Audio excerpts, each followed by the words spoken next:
Could the US aid be on the brink of a monumental shift? Today, a startling development has emerged. The Trump administration is considering a drastic reduction of USAID's workforce from approximately 10,000 employees to fewer than 300 worldwide. USAID has been instrumental in providing assistance across the globe, from disaster relief to economic development. What would such a significant cut mean for these critical programs? This move could fundamentally alter the landscape of US foreign aid, affecting countless lives and international relationships. Join us as we delve into the potential impacts of this proposal and explore the future of American foreign aid. Well, get this, there are some pretty radical changes on the table. And we're not talking just like a little budget trim here. This is like, imagine shrinking a whole city down to like a tiny little village. That's kind of the scale of the staff reduction we're looking at. Wow. Yeah, it's got everybody talking, and for good reason. We've got some news articles laying it all out, and some of the details are, well, let's just say they raise my eyebrows a bit. Even Elon Musk's name gets thrown in there. Oh, really? Yeah. So the big question we're tackling today is USAID on the verge of like a complete overhaul, or is this just a temporary shakeup? Well, just to start, I think what really jumps out is just the size of these proposed cuts. Right. We're talking about taking USAID from something like 10,000 employees down to less than 300 globally. Less than 300? Hold on, that's like smaller than some high school graduating classes. What does that even look like in reality? Yeah, remember, USAID's working in over 60 countries all over the world. They manage this massive network of contractors and partners. Right. So this plan would basically put the vast majority of their current staff on administrative leave. Yeah. And likely a whole lot of contracts would be terminated. Yeah, the articles definitely don't hold back. I mean, they talk about arrangements for staff overseas to come back home and this mad dash to figure out who are these so-called essential employees. Apparently, there are only 294 of them. Yeah. I mean, it really does feel like they're trying to dismantle the agency practically overnight. So what's the rationale here? Why such a drastic move? Well, the Trump administration's justification is cutting government spending. They also talk about bringing aid more in line with this America First kind of policy agenda. Okay. And you mentioned Elon Musk before. Well, he's been advising on cost-cutting measures, and it seems like his influence is a pretty significant factor in this decision. This America First angle is interesting. You know, I mean, I get wanting to be fiscally responsible, but could cutting aid like this actually hurt American interests over time? I mean, wouldn't it create instability and maybe even open the door for, other countries to exert influence in those regions? Yeah, I mean, that's certainly a concern that's been raised. Critics argue that USAID has traditionally played a key role in stabilizing regions, fighting things like poverty and disease, and advancing U.S. interests abroad. Right. They say that pulling back from that role could have some really unintended consequences. And it's not just, some random analyst saying this. Former USAID chief Brian Atwood, he straight up called this plan outrageous and said it could basically destroy the agency. I mean, that's a pretty serious statement from someone who knows USAID inside and out. For sure. And it's gone beyond just words. This plan has actually triggered a full-on legal challenge. Oh. The American Foreign Service Association and the American Federation of Government Employees, they're suing the administration. Their claim is that President Trump's violating the Constitution and federal law by trying to take apart USAID without getting Congress's approval. So they're not messing around. This is getting pretty intense. Yeah, they're not just asking for a review or anything. They're demanding some major actions, appointing an independent acting director, reopening USAID buildings, and reinstating those grants and contracts. Basically, they want the whole plan completely reversed. Wow. And they're really emphasizing how urgent this all is.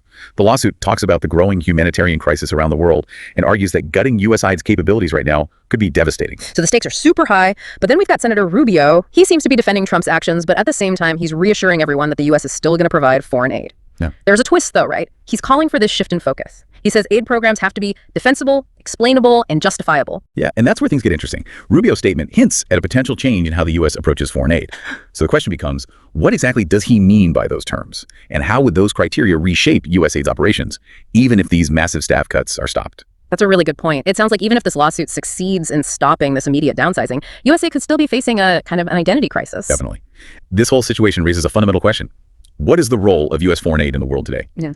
And if USAID is supposed to be the main vehicle for that aid, then, what should it look like going forward? So we've got ourselves a real puzzle here. And to figure it out, we've got to dig deeper than the headlines. We need to get into the core of the debate about the purpose and effectiveness of U.S. foreign aid. So it really feels like there's this clash going on between two totally different ideas about foreign aid. Yeah. You've got this traditional approach that USAID has been all about for decades, right, focusing on humanitarian help, global development, that kind of thing. But then you have this America First view, which seems to see aid as more of a tool for, directly benefiting U.S. interests. Yeah, I mean, and that tension is really at the heart of this whole situation. It's not even just about budget numbers. It's about the fundamental goals of U.S. foreign policy and the strategy behind it. It seems like people are starting to ask some tough questions, like, does giving all this money to other countries really make America safer or more prosperous? What are the arguments people are making on both sides? Well, the people who support the traditional approach to aid, they argue that it's got a proven track record. They point to things like poverty reduction, controlling diseases, disaster relief, stuff that helps everyone, not just the U.S.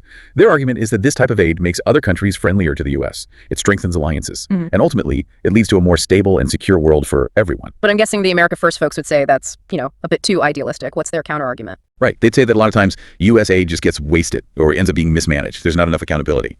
They want a more transactional approach where aid is directly tied to specific benefits for the U.S. Okay. Things like trade deals, strategic partnerships, stuff like that. So it's less about just being nice and more about what's in it for America. Wouldn't that, could that make other countries mad? Like, could it make them less willing to cooperate with the U.S. on other issues? That's a valid point. Yeah. The critics of the America First approach worry that it could damage America's reputation and its soft power. Soft power. Yeah. The ability to influence world events not by force, but through persuasion and cooperation. I see. They worry that this approach could undermine that. So it seems like both sides have some pretty strong points. Yeah. But even if this lawsuit snops these immediate cuts to USAID, Rubio's call for this, more defensible and explainable way of doing aid, that still suggests some kind of change is coming, right? Yeah. Oh, absolutely. No matter what happens with the lawsuit, I think USAID's at a turning point. Even if they don't slash the agency's size, its mission, its priorities, those could be changed a lot. Which takes us right back to that big question. What should the role of U.S. foreign aid be in the 21st century? Is it about putting American interests first, no matter what? Or is there still room for a more humanitarian, globally focused approach? It's a complicated question, really. And it's made even more complicated because we often forget about the human element in all these policy debates. Right. We're talking about thousands of USAID employees. A lot of them are working in really tough, even dangerous places. What happens to them if the agency is gutted? Yeah, we can't forget about the people actually doing the work. And what about, the communities around the world who rely on USAID for their basic needs, for education, healthcare? What happens to their lives if that support's just yanked away? That's really where the rubber meets the road, right? Yeah. The real impact of these decisions plays out in the lives of regular people, families, entire communities. These proposed cuts, they're not just numbers on a spreadsheet. They represent really serious consequences for real people. This is where it gets real, folks. We're not just talking about some bureaucratic shuffle. We're talking about changes that could really impact people's lives across the world. It's easy to get caught up in all the political back and forth, but we can't lose sight of the human cost of all this. So here we are, this potential shakeup of U.S. foreign aid. We've got a legal battle going on, this back and forth about what should be prioritized and, real people's lives hanging in the balance. What do we do with all this? I think what's really important now is that people get involved, but in an informed way. This isn't just some political game happening way off in Washington. This affects real people in the U.S. and all over the world. We need to get past the sound bites and really think about how complicated all this is. That's a good point. I think that's something important for our listeners to remember. It's easy to feel overwhelmed by something this big or like there's nothing you can do.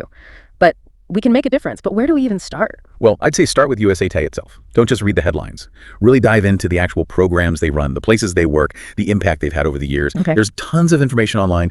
Really understanding what the agency does is, I think, the first step to having an informed opinion. So do your research. Go beyond the talking points. What else can we do to, make sure our voices are heard? Don't underestimate contacting your elected officials. Let them know you're paying attention to this, that you care about what happens with U.S. foreign aid. Ask them where they stand on these proposed cuts, on the lawsuit, on what direction they think USAID should go in. Those calls and emails, they actually do matter.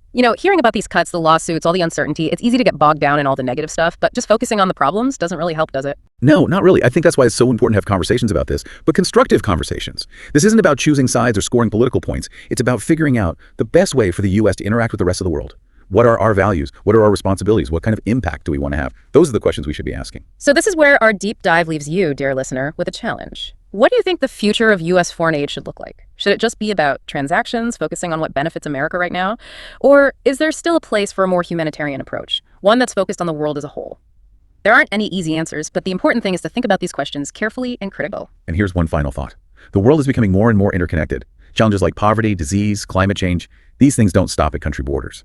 So how the U.S. chooses to deal with these issues through its foreign aid programs will have effects way beyond just the U.S. That's a powerful point. The choices we make as a nation really do have the potential to shape the world. So keep those brainwaves buzzing, folks. Do your own research, have thoughtful conversations, and make sure your voice is heard. Thanks for joining us on this deep dive into the complicated world of U.S. foreign aid. The debate around AI is far from over. What's clear is that we all have a role to play in shaping its future. What do you think? Share your thoughts in the comments below. And don't forget to like, share, and subscribe for more updates on this evolving story. Thanks for watching. Stay informed, stay ahead, and we'll see you